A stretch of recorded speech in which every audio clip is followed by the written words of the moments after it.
নমস্কার বন্ধুরা, ঘরোয়া স্বাদ চ্যানেলে আপনাদের সবাইকে স্বাগত জানাচ্ছি। আজকে আমি ফুলকপি দিয়ে একটি অভিনব রেসিপি বানাতে চলেছি, আর সেটা আপনাদের সঙ্গে শেয়ার করব। আজ থেকে অনেক অনেক বছর আগে থেকেই কিন্তু ফুলকপি রান্নায় এবং আরও অন্যান্য কাজে ব্যবহার হয়ে আসছে। আর ফুলকপি আপনারা হয়তো অনেকেই জানেন যে ফুলকপি নানান রকমের হয়। কোনোটা হলুদ রঙের হয়, কোনোটা সবুজ রঙের হয়, কোনোটা সাদা রঙের হয়, আবার কোনোটা বেগুনি রঙের হয়। আজকাল নানান ধরনের ফুলকপি পাওয়া যাচ্ছে এবং এগুলোর ব্যবহারও কিন্তু নানান রকমের ভাবে হচ্ছে। শুধু যে রান্নাতে ব্যবহার করা হয় তা নয়, পিৎজার টপিংস হিসেবে ব্যবহার করা হয়, স্যালাডে ব্যবহার করা হয়, এরকম নানান রকম। আর ফুলকপি কিন্তু আসলে একটা ফুল, ওটা কিন্তু কোনো সবজি নয়। তাহলে চলুন ফান ফ্যাক্টস আজকের মতো এখানেই শেষ করি। এবার রান্নার দিকে চলে যাচ্ছি, রান্নাটা শুরু করছি। বন্ধুরা, বাজারে এখন ফুলকপি একদম শেষের পথে। সাধারণ নিয়মে যেসব রান্নাবান্না আমরা করি সেটা এখন আর ফুলকপি দিয়ে ঠিক ভালো লাগছে না। তাই একটু নতুন নতুন ভাবে রেসিপি ট্রাই করতে হচ্ছে, যাতে ফুলকপিগুলো খাওয়া যায়, ভালো লাগে খেতে। সেটা চিন্তা করেই আমি আজকে নিয়ে এসেছি একটা নতুন রেসিপি ফুলকপি দিয়ে বানানো। সেটা হচ্ছে ফুলকপির রোস্ট। আপনারা হয়তো অনেকেই জানেন ফুলকপির রোস্ট বানাতে, তবে আমি কিভাবে বানাই সেটাই আজকে আমি আপনাদের সাথে শেয়ার করছি। ফুলকপির রোস্ট বানানোর জন্য মাঝারি সাইজের একটা ফুলকপি নিয়ে নিয়েছি। এই ফুলকপিটাকে আমি এখন বড় বড় টুকরো করে কেটে নেব।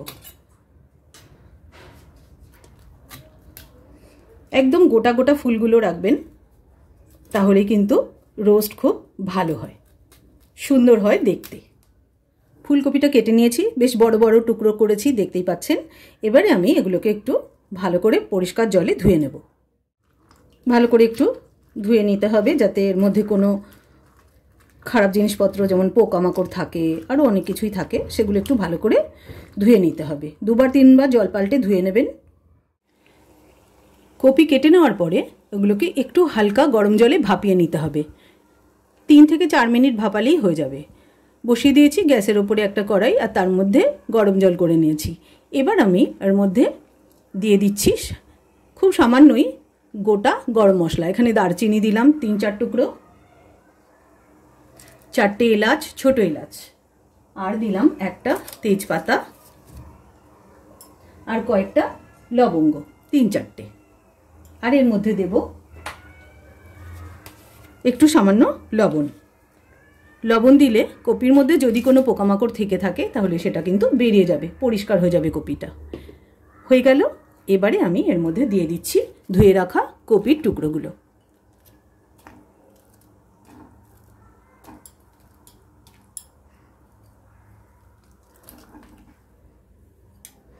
যেহেতু জলটা গরম হয়ে গেছে, তাই 3-4 মিনিট ফোটালেই কিন্তু হয়ে যাবে। ফ্লেমটা একটু বাড়িয়ে দিলাম। 4 মিনিট রাখলাম, দেখুন একদম সুন্দর করে ফুটতে শুরু করেছে। এবার আমি গ্যাসটা নিভিয়ে দিচ্ছি। এগুলো আমি এবার নামিয়ে নেব।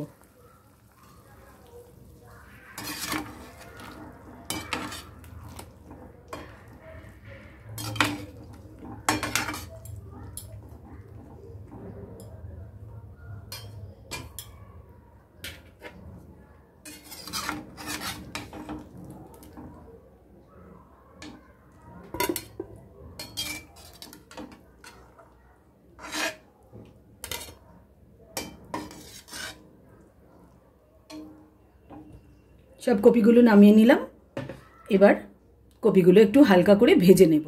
গ্যাসের উপর কড়াইটা আবার বসিয়ে দিয়েছি, গরমও হয়ে গেছে। এবার আমি এর মধ্যে দিয়ে দিচ্ছি রিফাইন্ড অয়েল।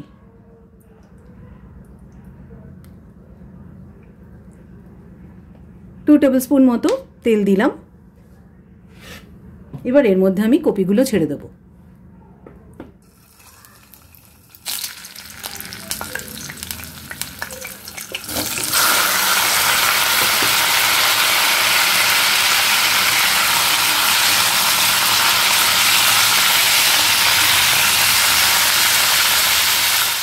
কপিগুলো ভাজা হতে হতে আমি রোস্ট বানানোর মশলাটা বানিয়ে নিচ্ছি। নিয়ে নিচ্ছি একটা মিক্সির জার। এর মধ্যে আমি দিয়ে দিচ্ছি 2 টিস্পুন চার মগজ দানা, নিয়ে নিচ্ছি 2 টিস্পুন পোস্ত দানা,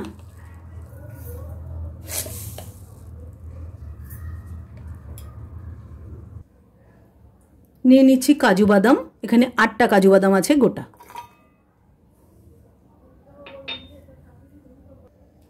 নিয়ে নিচ্ছি কাঁচা লঙ্কা 4টে, ঝালটা অবশ্যই নিজেদের মতো বুঝে দেবেন। সামান্য একটু জল দিয়ে এগুলোকে আমি পেস্ট করে নেব। মশলাটা করে নিয়েছি, এবারে এর মধ্যে আমি দিয়ে দিচ্ছি 1 কাপ টক দই। টক দইটাও এর মধ্যে দিয়ে দিলাম। একটুখানি ঘুরিয়ে নিলেই এটা খুব সুন্দরভাবে মিলে যাবে, আর ফ্যাটানোর জন্য আলাদা করে আর কিছু করতে হবে না। পুরো মশলাটা তৈরি করে নিয়েছি, দইও এর মধ্যে মিশিয়ে নিয়েছি। এবার আমি রান্নাটা শুরু করছি। কপিগুলো ভাজা হয়ে গেছে, দেখুন।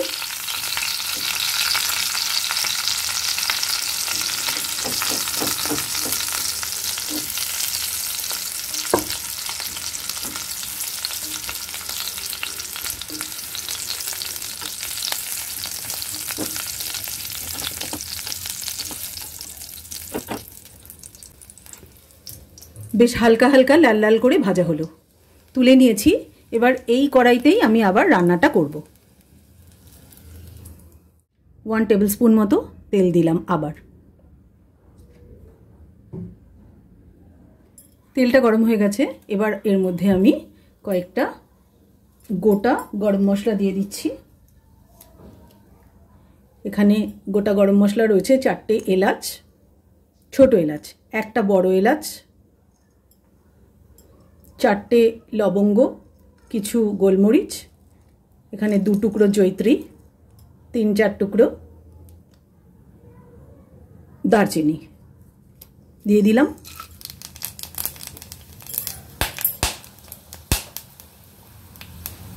দিয়ে দিচ্ছি 2টো তেজপাতা।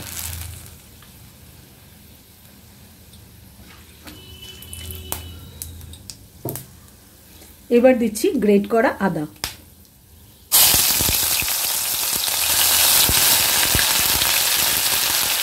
একটু নেড়েচেড়ে দিচ্ছি যাতে আদার কাঁচা গন্ধটা চলে যায়। এবারে আমি এর মধ্যে কিছু মশলা দেব। 1 টিস্পুন কাশ্মীরি লঙ্কার গুঁড়ো, জিরের গুঁড়ো 1/2 টিস্পুন,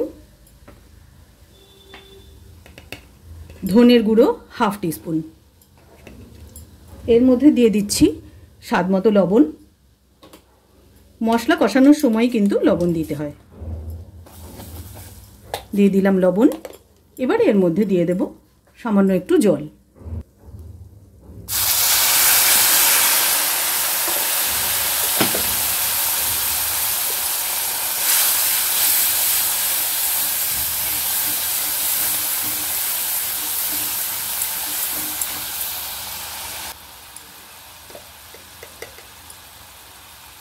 কোয়ার্টার টিস্পুন দিলাম হলুদ। এই রান্নাটায় হলুদ অতটা যায় না, তাই অল্প করে একটু দিলাম।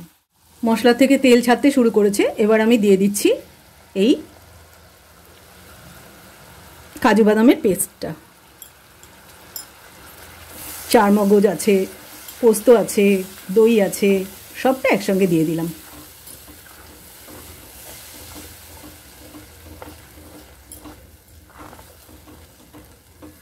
বাহ, কি দারুণ স্মেল আসছে।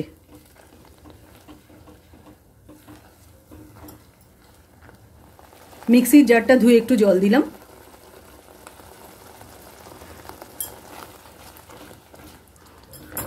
ভালো করে মিশিয়ে দিলাম। এবার একটু কষিয়ে নেব। হালকা হালকা তেল ছাড়তে শুরু করে দিয়েছে, কিন্তু কষানোটা আর একটু করতে হবে। মশলাটা মোটামুটি কষানো হয়ে গেছে, দেখুন তেল ছেড়ে একদম মশলা আলাদা হয়ে গেছে। ঠিক আছে, এবারে আমি ভাজা কপিগুলো দিয়ে দেব।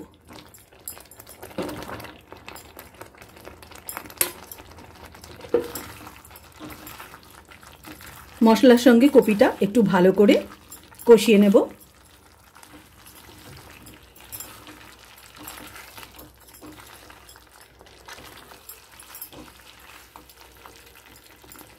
কষানোর সময় কিন্তু কখনোই গ্যাস একদম হাই ফ্লেমে রাখবেন না, সবসময় মিডিয়াম টু লো। আমি কিন্তু লোতেই রান্না করছি।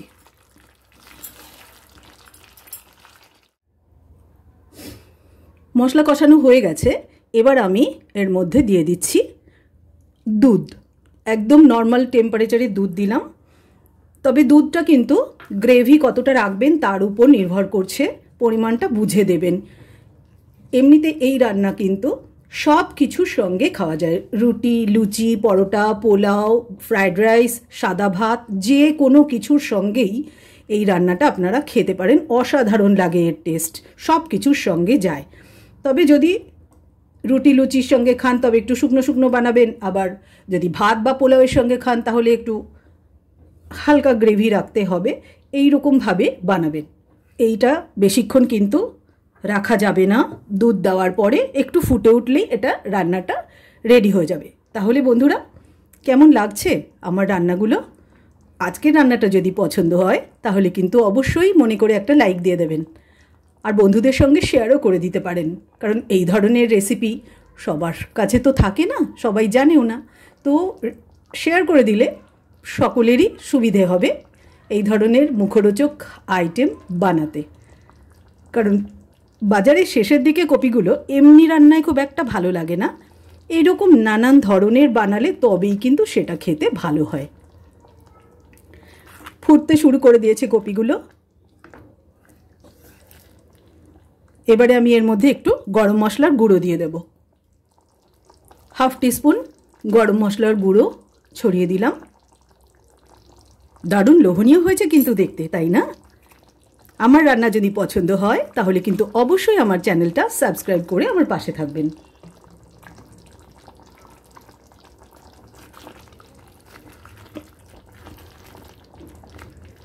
ভালো করে নাড়িয়ে মিশিয়ে দিচ্ছি।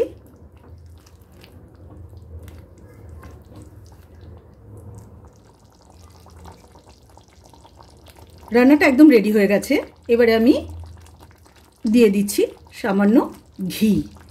ঘিটা কিন্তু আপনারা আপনাদের পছন্দ মতো দেবেন। কেউ যদি বেশি খেতে পছন্দ করেন বেশি দেবেন, নাহলে অল্প একটু দিলেও হবে, সামান্য একটু দিলেই গন্ধটা এসে যায়। হয়ে গেছে রান্না, একটু মিশিয়ে দিলাম।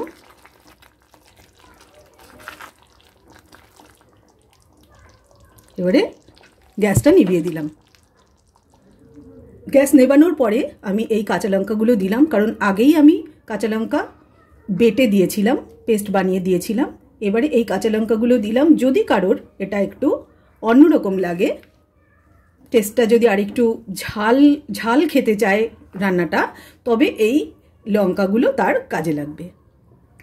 দিয়ে দিচ্ছি সামান্য পরিমাণ চিনি। চিনি আমি আগে দিইনি, কারণ চিনিটা যদি আগে দিয়ে দিই আর মশলাটা যদি পুড়ে যায় তাহলে রান্নার রঙটা একদম বাজে হয়ে যাবে।